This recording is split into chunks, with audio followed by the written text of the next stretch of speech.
Are we gonna get to do a clap?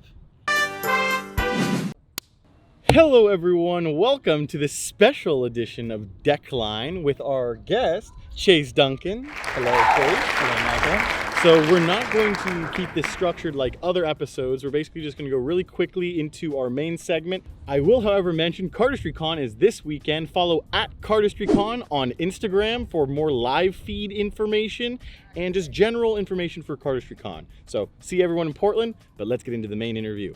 So we're here with Chase Duncan. Chase, a lot of you know for Pocket Park, for Squids, for amazing cardistry, MB3, is it? NB3, bro. Excuse me for not... No, that was it. MB3. Yeah. If you guys don't know, Google MB3. We're here today because there's a lot of questions people probably have regarding Chase. You've kind of been out of the loop a little bit, right? Would you say for sure. Yeah, no, definitely. That's definitely out of the loop, I'd say.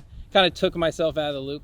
I had some apologizing to do for a while. Okay. Because I let the stress of running a company, more or less broadly, take over, and like I got into a place where I just wasn't very effective.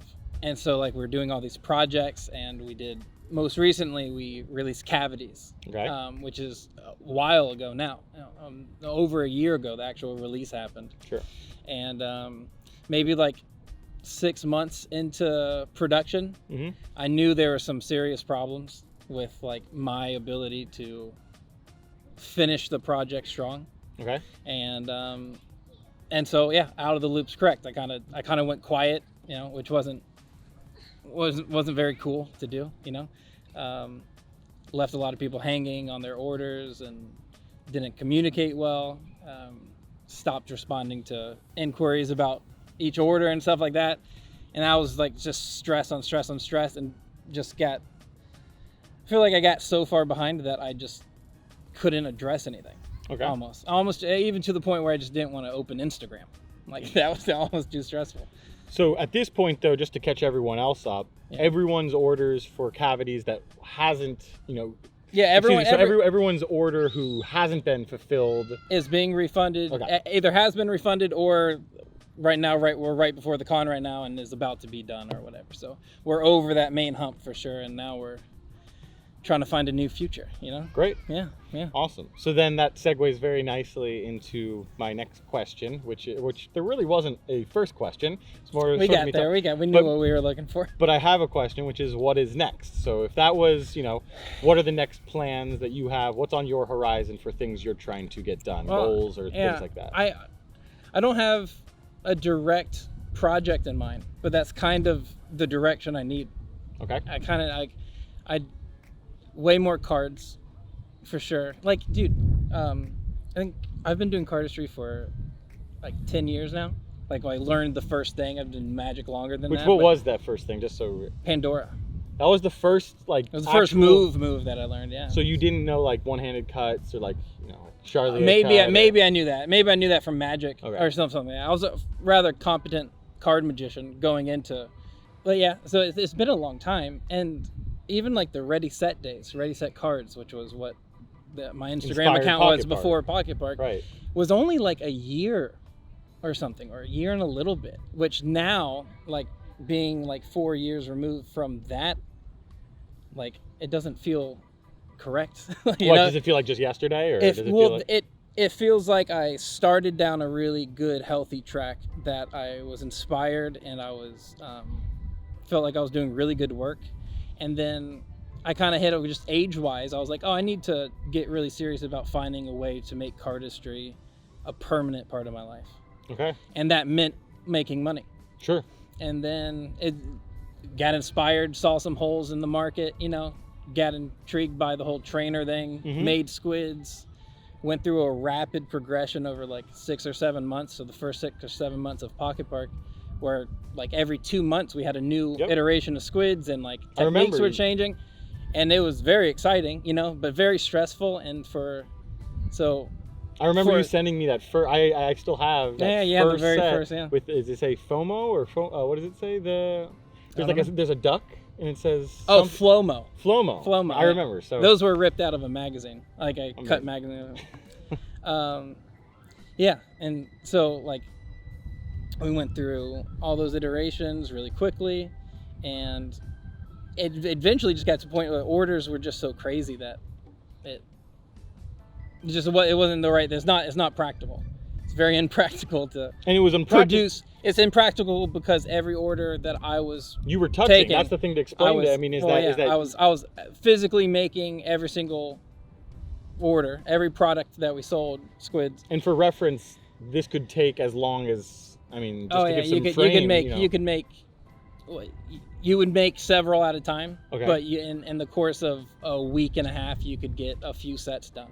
You can get not incredibly efficient. No, but it was the success rate was too low. Okay. Because my set, I was making them in the kitchen of my apartment. Okay. Like cleared tables and like leveling glass and stuff, and like I was blinded by how much passion I had, maybe, which perhaps is a virtue in some sense, but it just got to be too much, I suppose.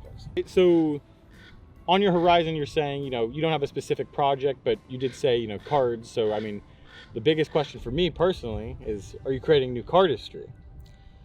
Oh, it has been like a release point still. Okay. Of like all that stress that was there. Definitely have been moments in the last few months where I felt it was my outlet, to actually get some energy out by going back to cards and exploring them for what they're good at, as opposed to what trainers are good for, Sure. and that kind of thing. And yeah, there's one cut that I'm done with, now, and that's been a few years coming. Actually, I started it for the LA con. I asked him this question. He's been showing me this cut for it feels like at least 3 years, but it's probably been like the 2 opener, to 3 years. The opener I made 2 months before the LA cardistry con. So that's a sufficiently long amount of time for one cut. And from my understanding, you've explained to me, and correct me if I'm wrong, you really have been only focusing on that cut versus for right, sure. because a lot of people sometimes they'll have like one idea or a few ideas and then kind of push them along simultaneously. Yes. You're saying no, one cut that's been 2 years brute forced to perfection, more or less. Yeah, as far as I could get it, And then now we have Cardistry Con coming up, so honestly, it's like I feel like it's finished. I'm happy with where it is, So let's see. Is there anything else that you should catch people up on? Anything else? You've been fishing? a little bit of fishing. A little fishing. A little bit of fishing. Yeah, a little bit of fishing. Being in Florida. New Smyrna. Shout out. You. NSB. Is that where? Okay. NSB. NSB gang. Ribbit. Anything else? Well, no. Honestly, I mean, I really did lock down for a long time. Really focused on trying to get the cavity thing done and get it as perfect as possible and stuff. And that did stop me from doing anything.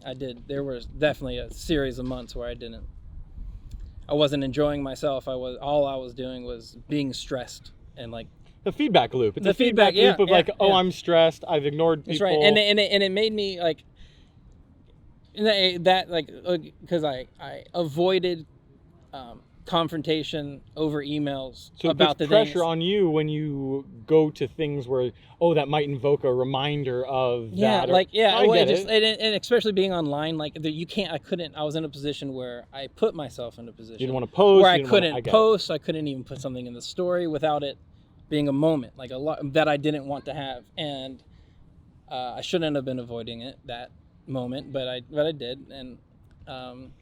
The good news, though, is that it sounds like that is soon, if not past. It's definitely over the hill. We are accelerating downwards in hopes of hitting some cool trajectory, cool ramp.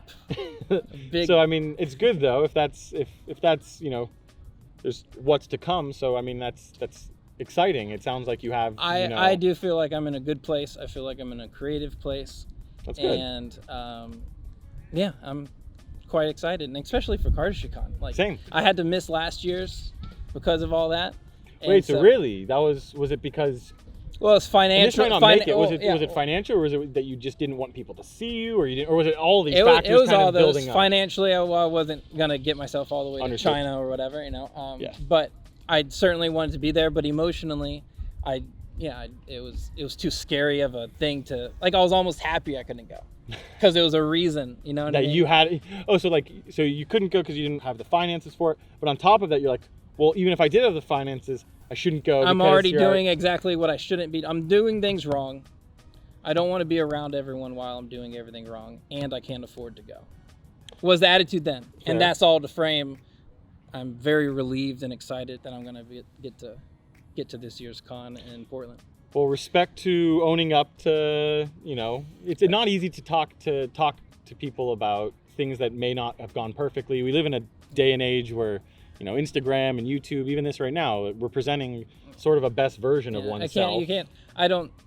There's not a way of operating in this community where you're not contributing and communicating as much as you can. I agree. I completely agree. And so I want to be back there. So now we're back. We're back. Chase is back, people. Well, I think we'll end that there. And again, shout out to Cardistry Con. This episode, because it's a special edition episode, we're not going to be giving away a deck. So we still have an episode 12 coming up. It's going to be an episode with Scott Black. Shh, secret interview. Not really. It's next episode, Scott Black. So I'm very excited for that. We're still going to be giving the giveaway for, a Blue Seal Arco on that episode. So be sure to watch that episode coming up. But otherwise, let's give a big round of applause and air horn out Chase Duncan. Yeah, air horn. There you go. Yeah, go. Loud. Yeah, too loud. But anyway, thank you, Chase, so much. Much love, dude. Yeah, Thank you very absolutely. much. Honestly, I'm so glad we got to do this, and I think everyone out here is probably going to appreciate that they got to hear from you.